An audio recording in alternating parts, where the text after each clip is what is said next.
1757, the fields of Palasi. The last Nawab of independent Bengal, Siraj-ud-Dowla, lost a fighting battle with Lord Clive. This was the beginning of the end of freedom.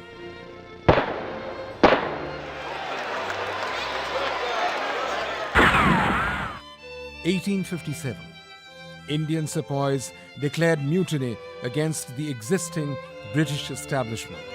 This was considered the country's first stirring against British rule. The Indigo Revolt, the Santhal Rebellion, the revolt of the farmers, rebellion of the Kool tribe. The country, and especially its subaltern milieu, were putting up a stiff fight against the shackles of British dominance.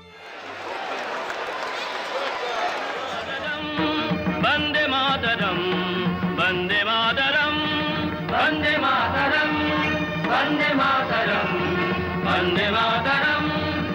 Nattabhinay Nyantran Ain, the Arms Act, the Ilbert Bill, the Press Act.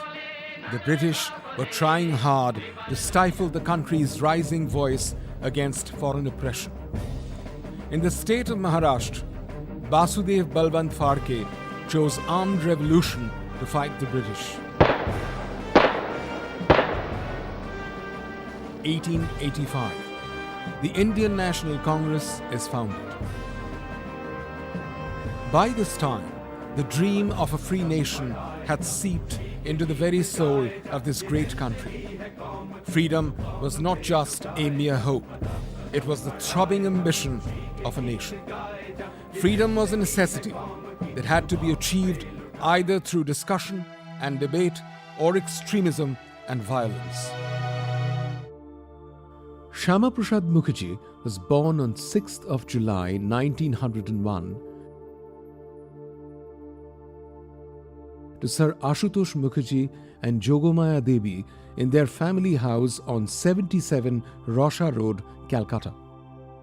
In the year 1906, he was placed in the second grade of Mitra Institution in Bhawanipur. From an early age, Shyamaprasad was considered an absolute introvert and an extremely sensitive being.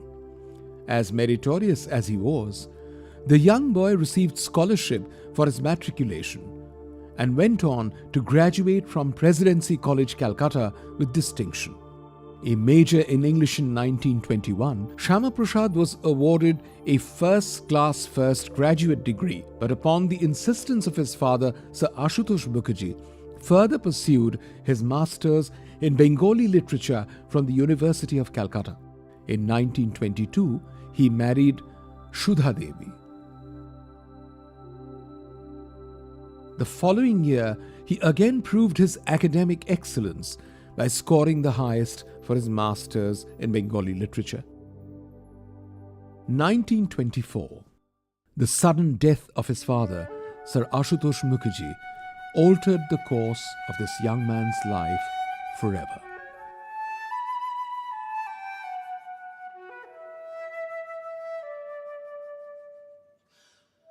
The monumental responsibilities that came along with this turn of event made him more resolute and take on life with added sincerity.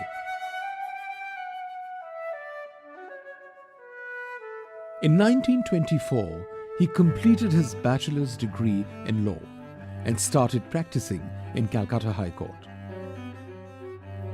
1926, he sailed for England.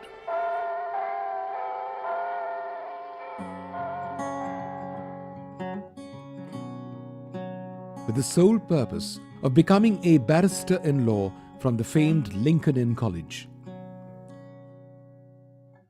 In the meantime, the 23-year-old Shyamaprasad was a fellow in the University of Calcutta and a member of the university syndicate. In 1927, the young Shyamaprasad returns to Calcutta and joins the Calcutta High Court as a practicing advocate. The year 1929 marked Shyamaprasad's entrance into the realms of politics. The National Congress nominated him as a member of the Bongio Ain Porishad, In 1930, when the National Congress boycotted the same organization, Shymaprasad preferred his resignation and got re-elected as an independent candidate. 1933. Death strikes yet again. The death of his dear wife Shrouded Devi, meaningless and unbearable as ever. In his own words, "Death comes as waves crashing into my heart, tearing it apart."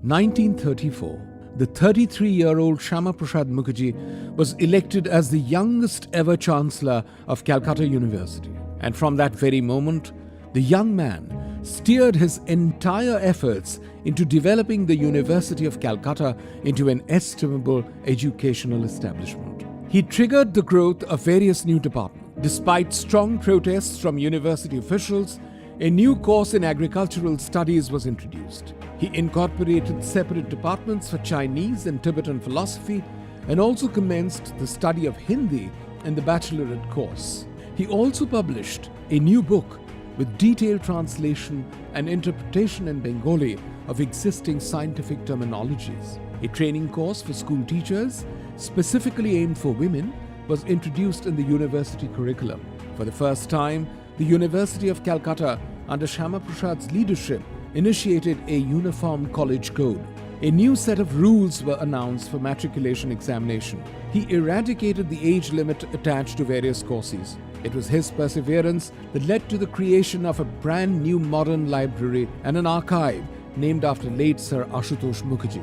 Considered a revolutionary, Shymaprasad Mukherjee eliminated the students' hostel meant exclusively for backward classes and opened an integrated hostel facility regardless of class and religion. 1937, the University of Calcutta, for the first time ever, invited Rabindranath Tagore as the chief guest for their convocation, a historic moment made possible by the Chancellor Shymaprasad Mukherjee. The man and his numerous achievements transpired within a short span of 4 years. Despite several forewarnings from his doctor, Shymaprasad continued with his work relentlessly, as a result of which his health was becoming fragile by the day. Perhaps the sudden death of his father and wife had impinged upon him the lurking uncertainty of life. The year 1938, Shymaprasad Mukherjee was nominated as the lone representative from India to the League of Nations Committee for Intellectual Assistance. He also received an honorary D.Litt from the Banaras Hindu University. The year 1940, Shymaprasad was elected as chairman of the Nikhil Bharat Hindu Mahasabha, though quite admittedly he had been an active member and supporter of the Hindu Mahasabha from much earlier. His complete disenchantment with the Muslim League, with his unabated encouragement of communal politics and the national parties, and the ruling British government's complete indifference towards resisting it, is often considered as the chief cause for Shymaprasad's initial engagement with the Hindu Mahasabha. It was his firm belief that the Hindu Mahasabha, rising above the politics of the existing time, would work towards building a social order supporting the peaceful coexistence of Hindus and Muslims, a possibility that had been historically achieved over the past hundreds of years. 1941, the creation of the Shyama Haq Ministry in Bengal. Right after the fall of the Muslim League government, with the support of Shymaprasad Mukherjee, Fazlul Haq is reinstated as the Chief Minister of Bengal. The creation of the new government was perhaps the last effort towards reinforcing harmony between the Hindus and Muslims. Shymaprasad Mukherjee was the Minister of Finance in the newly formed government.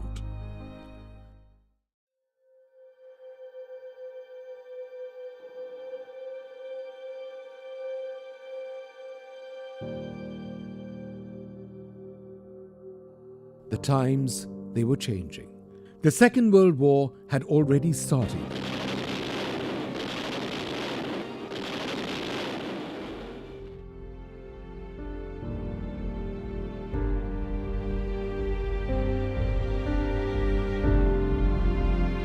India's freedom movement had reached its peak.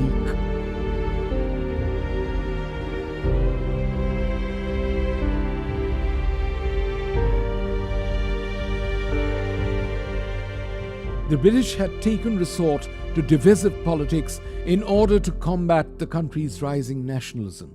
At a time like this, the Cripps mission was sent to India to give shape to the partition of the country, a move that Shymaprasad protested vehemently. 1942. As a mark of protest against British oppression on the Satyagrahis of Quit India movement, Shymaprasad Mukherjee resigned from the Shyama Haq ministry. 1943.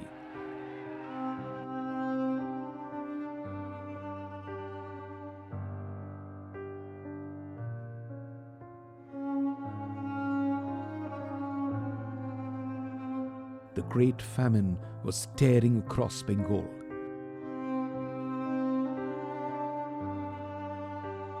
The air was rendered with a cry for food, hope, life.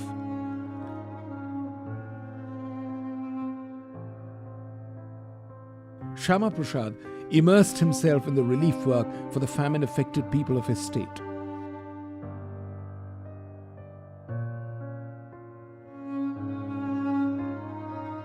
The same year, he was also inducted as a member of the Asiatic Society. In 1944, the nationalist newspaper was published with Shymaprasad as its editor. The man was being driven by a singular mission: to stop his beloved country from being divided on the basis of religion. It was becoming increasingly clear to him that British diplomacy was steering the country's top leadership towards a divisive policy that would eventually end in the partition of the country. On this account, he met with Muhammad Ali Jinnah, the leader of the Muslim League, but was greatly disheartened by the man's views and single-minded religious agendas.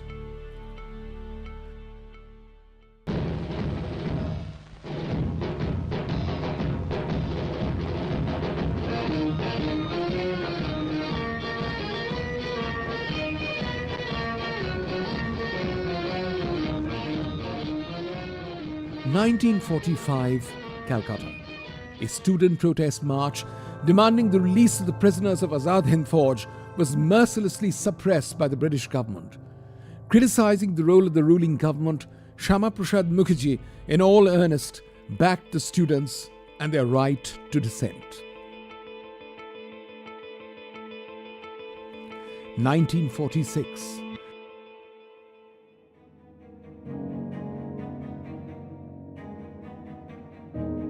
Bengal was engulfed by communal violence, a fear long harbored by Shymaprasad. Calcutta, Noakhali, was going up in flames. People were dying. Houses were being burned down. The blatantly partisan attitude of the British government was further igniting communal disharmony. Shymaprasad Mukherjee stood firmly beside the ravaged people. He organized the Hindustan National Guard to protest and shelter people afflicted by the ongoing violence. 1947. At the stroke of the midnight hour, when the world sleeps, India will awake to life and freedom. India gained its freedom, and the country was divided.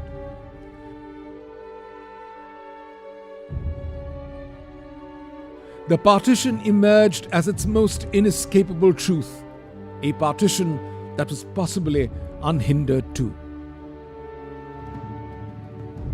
It was Shymaprasad's sheer political acumen and effort that blocked the proposal of bringing West Bengal under the fold of erstwhile East Pakistan.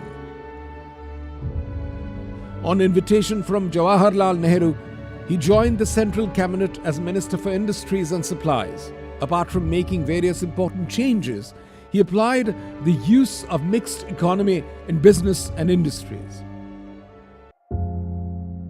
1950, as a mark of protest to the Nehru-Liaquat Ali Treaty, as also the heinous torture of Hindus in East Pakistan, Shymaprasad Mukherjee resigned from the central ministry. He came back to West Bengal and plunged himself in the relief and rehabilitation of refugees from East Pakistan. In 1951, he established his political party, Bharatiya Jan Sangh.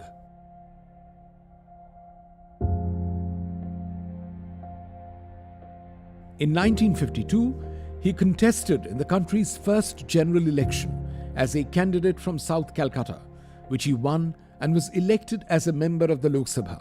As an active member of parliament, he is known to have actively raised his voice against various government policies and agendas. Aided by other MPs, Shymaprasad Mukherjee created, within the peripheries of the parliament, the National Democratic Bloc.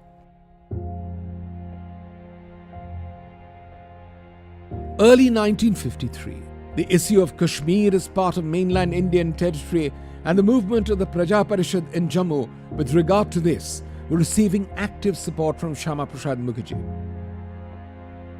As a result of this, Shymaprasad was arrested in Delhi on grounds of civil disobedience.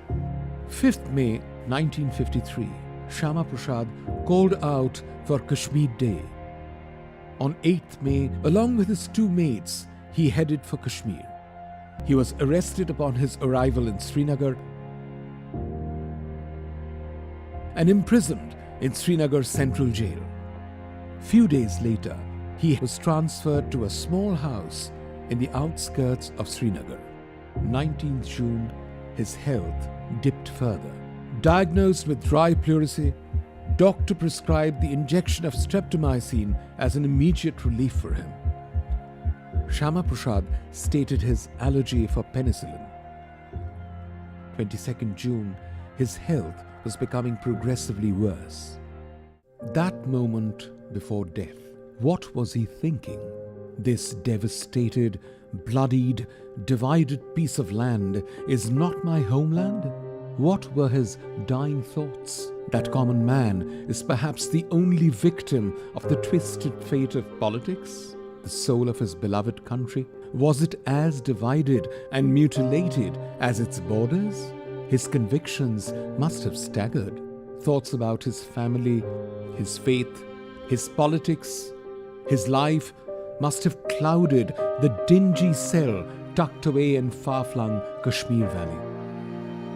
Afflicted with dry pleurisy, the dying man's aching lungs were barely able to breathe in the air. Was he still musing on the nuances of religion? And how man and his religion of life are above and beyond the religion of God? And how dearly one has to pay, sometimes with his own life, to uphold this? Listless with severe chest pain, on the verge of losing his consciousness, Shymaprasad was admitted to a local hospital. 12th June, 2:25 a.m. Far away from home, gripped by darkness, exhausted, Shymaprasad Mukherjee lost his final battle with death.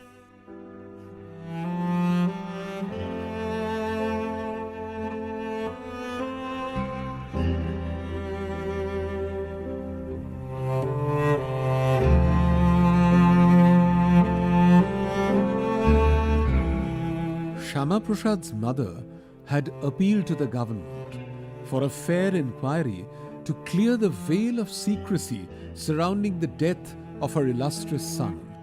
However, she was informed that her son's pre-existing illnesses were aggravating factors responsible for his untimely demise, and there were no mystery behind it.